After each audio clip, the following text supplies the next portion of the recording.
Shalom ya people, anak-anak Tuhan yang dikasih oleh Tuhan. Bagaimana kabar kalian hari ini? Saya harap luar biasa ya, dan selalu berada dalam lindungan Tuhan. Seperti biasa, sebelum kita memulai pelajaran kita akan mulai dengan berdoa. Bapa kami di surga, Tuhan kami yang baik, terpujilah Tuhan karena Engkau begitu baik buat kami, menjaga, melindungi kami sampai pada saat ini. Tuhan, saat ini kami akan belajar, biarlah kami mengerti pelajaran yang kami pelajari. Terima kasih Yesus, kami berdoa di dalam nama Kristus Yesus, Tuhan Juru Selamat kami. Amin. Baik, anak-anak Tuhan yang dikasih oleh Tuhan, kita tiba pada pelajaran kita yang keempat, bab keempat, dengan judul dosa dan pertobatan. Ya, dosa dan pertobatan. Setelah kemarin kita belajar tentang baptisan yang melambangkan sebuah pertobatan, maka kita akan belajar dosa dan perbuatan. Nah, sekarang kita lihat apa artinya dosa. Untuk itu kita buka Alkitab kita dalam 1 Yohanes 3 ayat yang keempat, ya. 1 Yohanes 3 ayat yang keempat. Saya baca, setiap orang yang berbuat dosa melanggar juga hukum Allah, sebab dosa ialah pelanggaran hukum Allah. Jadi dosa adalah pelanggaran terhadap hukum Allah. Setiap perbuatan yang melanggar hukum Allah adalah dosa. Ingat itu. Jadi ketika kita melanggar salah satu dari antara 10 hukum, maka kita berdosa. Ya. Ketika kita mencuri, maka kita berdosa. Ketika kita berbohong, maka kita berdosa. Ketika kita memilih Allah yang lain, menyembah patung, maka kita berdosa. Oleh sebab itu, jangan sampai kita melanggar hukum Tuhan. Ya, anak-anak Tuhan dikasih oleh Tuhan, semuanya dimulai dari Kejadian pasal yang ketiga. Di situ kita melihat manusia jatuh ke dalam dosa. Ya, ceritanya sangat panjang dan saya tidak sempat untuk membacakan semua ayat. Saya berharap kalian juga sudah tahu ceritanya. Tapi apabila kalian tidak tahu, maka kalian baca Alkitab kalian dalam dalam Kejadian 3 ayat yang pertama sampai yang terakhir. Di situ akan dijelaskan kenapa manusia bisa jatuh ke dalam dosa. Jadi anak-anak Tuhan yang dikasih oleh Tuhan, saat itu Tuhan menempatkan manusia di tengah-tengah taman. Semua pohon di dalam taman itu bisa dimakan buahnya. Tapi ada satu pohon yang tidak boleh dimakan buahnya, yaitulah pohon pengetahuan yang baik dan yang jahat.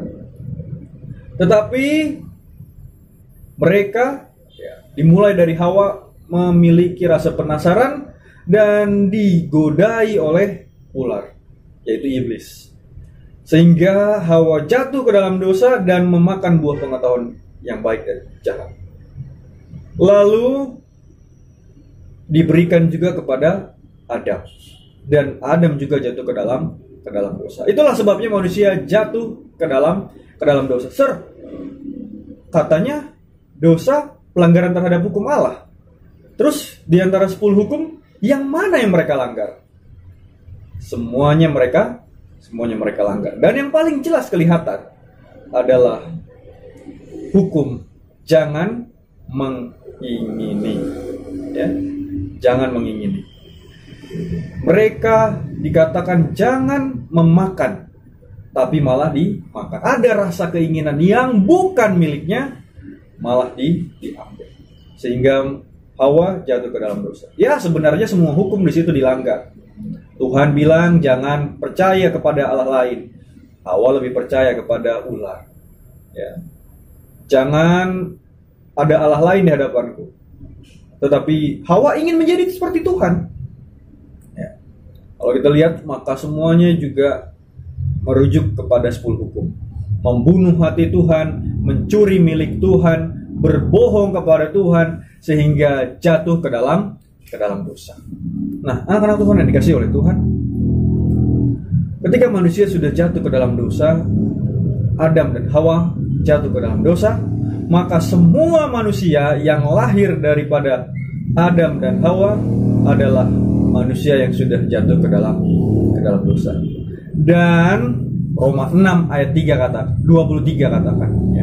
Kita buka Roma 6 ayat 23. Di sana dikatakan, sebab upah dosa ialah maut, tetapi karunia Allah ialah hidup yang kekal di dalam Kristus Yesus Tuhan kita. Upah dosa adalah maut. Upah yang diterima dari melanggar hukum Tuhan, mendapatkan dosa, maka setiap manusia akan mengalami maut. Setiap manusia akan mati kekal. Setiap orang harus dibakar dengan api neraka. Tetapi Tuhan adalah Tuhan yang baik, sehingga Dia merelakan anaknya yang tunggal untuk mati di kayu salib menebus dosa kita. Itulah kelahiran Yesus dan kematian Yesus di kayu salib. Dia rela mati buat menebus kita, manusia yang penuh dengan dosa. Harusnya kita mati, tapi karena Tuhan begitu menyayangi kita, begitu mengasihi kita, sehingga mati pun Tuhan rela. Ya. Sehingga setiap orang yang tadinya harusnya mati, karena Tuhan selamatkan, maka punya kesempatan buat selamat. Kesempatan buat selamat kalau kita mau diselamatkan. Nah, sekarang apa yang harus kita lakukan untuk mendapatkan keselamatan? Ya. Coba kita lihat Lukas pasal yang ke-15 ayat yang ke-7. Ya, saya baca. Lukas 15 ayat 7. Aku berkata kepadamu, demikian juga akan ada sukacita di surga karena satu orang yang berdosa yang bertobat, lebih daripada sukacita karena 99 orang yang benar dan tidak memerlukan pertobatan. Perlu pertobatan. Setiap orang memerlukan pertobatan untuk diselamatkan. Ya, pertobatan untuk diselamatkan. Nah, sekarang di samping bertobat, apa yang harus kita tunjukkan? Ya.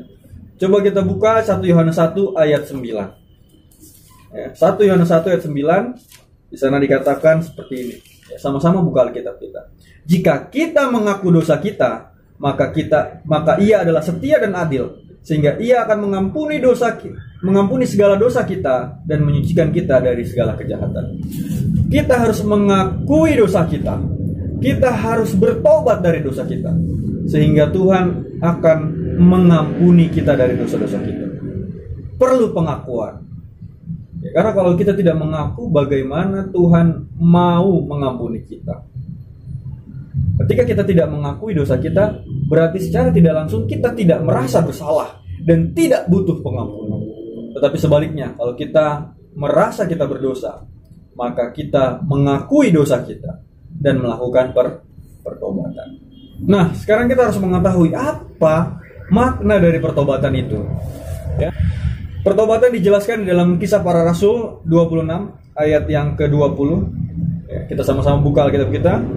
Tetapi mula-mula aku memberitakan kepada orang-orang Yahudi di Damsyik, di Yerusalem dan di seluruh Yudea, di seluruh tanah Yudea, dan juga kepada bangsa-bangsa lain, bahwa mereka harus bertobat dan berbalik kepada Allah, serta melakukan pekerjaan-pekerjaan yang sesuai dengan pertobatan ini. Berbalik. Ya, ada kata berbalik. Jadi kalau kita menghadap ke timur, awalnya kita melakukan dosa, maka kita berbalik ke barat. Ya. Sama sekali tidak ada mengingat-ingat perbuatan-perbuatan dosa kita lagi. Jadi ketika lihat ke depan, langsung berbalik ke belakang. Ya. Bukan ke kanan. Nah, itu namanya nanggung, ya. Karena ada kesempatan untuk balik lagi. Jadi harus benar-benar berbalik. Artinya ditinggalkan. Ya. Berbalik 180 derajat. Nah, itulah sebabnya setiap orang yang tadinya hobi melakukan dosa harus ditinggalkan dosa-dosa itu. Ya. Supaya mendapatkan keselamatan. Karena Tuhan adalah setia dan adil, sehingga Dia akan mengampuni setiap dosa kita apabila kita mengaku dan bertobat kepada Tuhan. Ya. Nah, sekarang pertanyaannya buat kita, maukah kita bertobat, meninggalkan dosa-dosa kita, mengakui dosa-dosa kita, sehingga kita bisa diselamatkan? Oleh karena itu, marilah kita meninggalkan dosa-dosa kita, bertobat dari dosa-dosa kita, kembali kepada Tuhan, dan mengakui setiap dosa-dosa kita. Sehingga Tuhan akan mengampuni kita dan akan menyelamatkan kita dari maut, dari dosa. Inilah pelajaran kita hari ini. Jangan lupa catat setiap pelajaran yang sudah saya ajarkan, lalu foto dan kirimkan ke Google Classroom, sehingga itu yang akan jadi nilai kalian. Kita akan tutup dengan berdoa. Bapa kami di surga, Tuhan kami yang baik, terpujilah Tuhan karena Engkau begitu baik buat kami, menjaga, melindungi kami sampai pada saat ini. Tuhan, saat ini kami datang kepadamu meminta kuasa Tuhan agar kami boleh berubah, bertobat, meninggalkan dosa-dosa kami, sehingga kami layak untuk diselamatkan ya Tuhan. Terima kasih Tuhan Yesus, sekarang Kau begitu baik buat kami, selalu menjaga, menyayangi kami. Kami berdoa di dalam nama Kristus Yesus, Tuhan dan Juru Selamat kami. Amin. Sampai di sini pelajaran kita. Tuhan Yesus memberkati.